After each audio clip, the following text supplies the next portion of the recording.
UFC 321 couldn't have ended in a more disappointing manner. After exciting prelims and a decent main card, the main event of the night ended in the most anticlimactic way imaginable. The fight everyone had their eyes on ended with one fighter nearly losing his. But despite this, we had some interesting and exciting fights.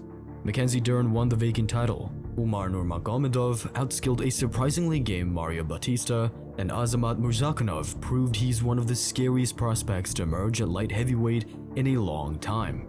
I mean, I feel the way everybody feels. Great showing, shitty ending. But the final fight of the night was a total letdown. Coming up to the fight, it seemed like the heavyweight clash was as high stakes as possible. Aspinall was going to finally prove himself as the undisputed king of the division, while Ciryl Gane would try to reach UFC gold for a third and possibly final time in his career. In the current state of the weight class, where the current champion didn't beat the former champion to gain the belt, Aspinall, the UFC, and even the fans needed a clear, decisive victory to legitimize the title. Instead, we got anything but that. The bout lasted less than a round. Aspinall came out as strong and agile as usual, but a few seconds in, it became clear that Gane wasn't going to fold as easily as Tom's former opponents. And Gane was arguably beating him in that round. The Frenchman was just as fast and was smartly using his reach to keep Tom at bay, peppering him with jabs. He even stuffed the sole takedown attempt in the entire fight. His strategy every time is to start it really hard and surprise his opponent. I think we did very well when we defending a takedown. I touched him. We saw some blood on his nose. It was a really great first round. 3 minutes in, Aspinall's face was bloodied up. With a few seconds before the round was over, it looked like Gane was going to pose the biggest challenge of Aspinall's career. But then, the eye poke happened. You see, as the taller man, Ciryl came to fight on the outside. Every time the two fighters would meet him at close range, Gane would post a wide open hand right at Tom's face and keep him at bay. It happened 2 times during the bout. The first at 3 minutes 11 of the first round, and the second ended up being the fight-ending foul. Complete bullshit, I'm pissed. Tom, what can you see now? Is it double? Like, what are you seeing when you try to open your eye? I can hardly open my eye. He was fucking, look. Fucking double poke, both eyeballs. The bout that was supposed to clean up the mess Jon Jones left behind at heavyweight just made it worse. Instead of getting the division going, the UFC will now have to book a rematch between Aspinall and Gane, something that Dana White has already confirmed. It would seem obvious that a rematch is right on the cards. Would you like to just rebook these guys as soon as Tom is able to get back in there? Yeah, total pain in the ass, but yes. The one person everyone wondered what was going through his mind after the fight, the former heavyweight champ, didn't take long to react. Within hours, Jon Jones changed his profile picture on X, wasting no time mocking Aspinall and the chaos of UFC 321. Now, heavyweight will once again be on hold, as a quick turnaround would depend on whether Aspinall will be medically cleared after getting double eye poked. But while the main event was a disaster, the co-main delivered something historic. Mackenzie Dern became the only woman to hold the ADCC and UFC titles. Even among men, only Fabricio Werdum was able to pull that off. Different from the main event, the co-main event was a 5-round hard-fought bout between Brazilian Vina Jandiroba and the almost Brazilian Mackenzie Dern. Dern mostly controlled the action on the stand-up and on the ground. Speaking of groundwork, Dern was able to do more damage even from the bottom position. A common misconception in MMA rules is that the judges should give the round to the fighters simply for being on top, aka control of time. Something that fans, and especially Daniel Cormier, seem not to understand is that judges are supposed to reward effective grappling and striking, even if the fighter on the bottom is doing more damage. That was the story of the entire fight. I feel like I stayed kind of controlling the cage. I feel like I was landing more shots.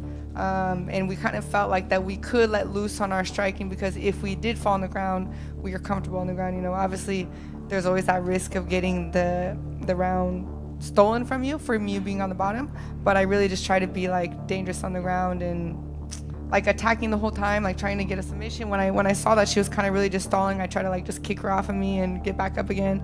And if I felt like that she was just kind of holding, just really try and get my, I don't know, not ground and pound because you're on the bottom, but, you know, get my damage while I was on the bottom. You know, my elbow's all like blowing up right now.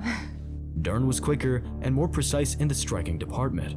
And when the fight got to the ground, Jandiroba's hesitance to posture up and attack Dern allowed the American to land hard elbows and stay busy from the bottom, scoring while neutralizing Virna's control. Despite winning the belt, Dern's performance wasn't very convincing. The overall feeling is that if Wang Zheli were to return to the division, she'd run through the current champ.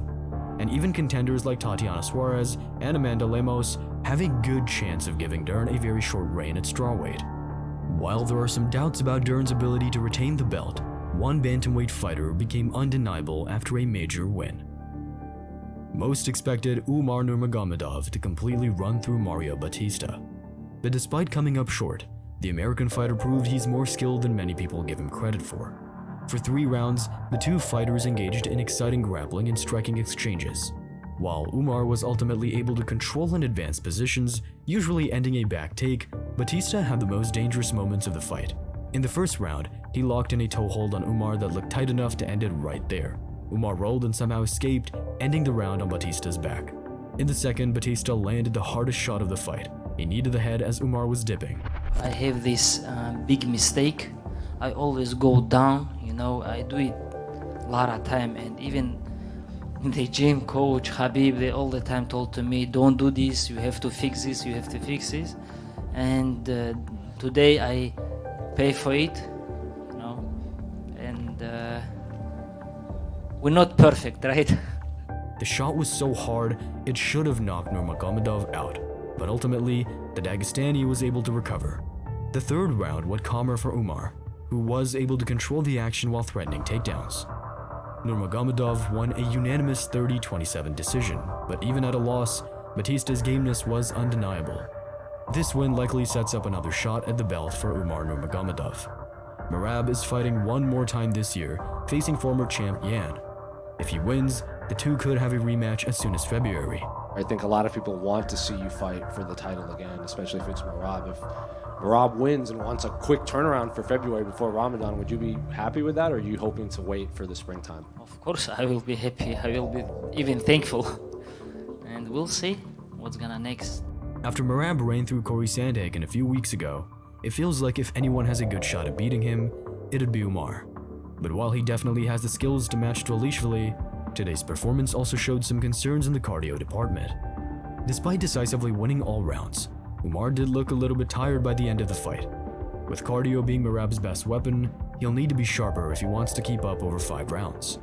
But while Umar's performance raised questions about his cardio, another fight on the card raised questions about something else entirely, whether a fighter was even trying to win. Volkov vs Almeida was probably the worst fight of that night, and that's including the eye poke incident in the main event. Jailton Almeida, a fast heavyweight with good wrestling and world-class BJJ, refused to use any of those attributes to do damage. In every round, he was able to easily take Volkov down. However, despite Almeida having an advantage in grappling and being in a dominant position, it was the Russian who sought to attack with strikes and submissions throughout the fight. It's actually kind of crazy when you break it down. Almeida threw just 25 strikes across the entire fight, while Volkov landed 33 in the first round alone. While Almeida fought like he was in a IBJJF tournament, Volkov at least tried to fight, and that was enough to win. I'm glad that the judges gave him the fight. I think he deserved the fight. I think he won. You can't win a fight by not doing anything. You can't just lay on somebody and win a fight. Funnily enough, many people thought that Volkov was deserving of a title shot tonight. In his last fight, he took Ciryl Gane to a close split decision, which the majority thought the Russian deserved to get the nod.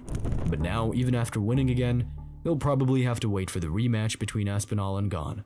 Meanwhile, other fights on the card delivered a lot more excitement. Azamat Murzakanov showed immense punching power after knocking out the veteran Alexander Rakic cold with just a jab. I mean, that was a jab, pretty much. The guy's incredibly powerful, and he's going to be fun to watch. Despite being small for a light heavyweight, the Russian is confirming he's one of the scariest prospects to emerge in the weight class. Walter Walker is proving he's what we expected from a jiu-jitsu master in the heavyweight division. The Brazilian scored his 4th consecutive heel hook win in the UFC and is probably one step closer to the top 10.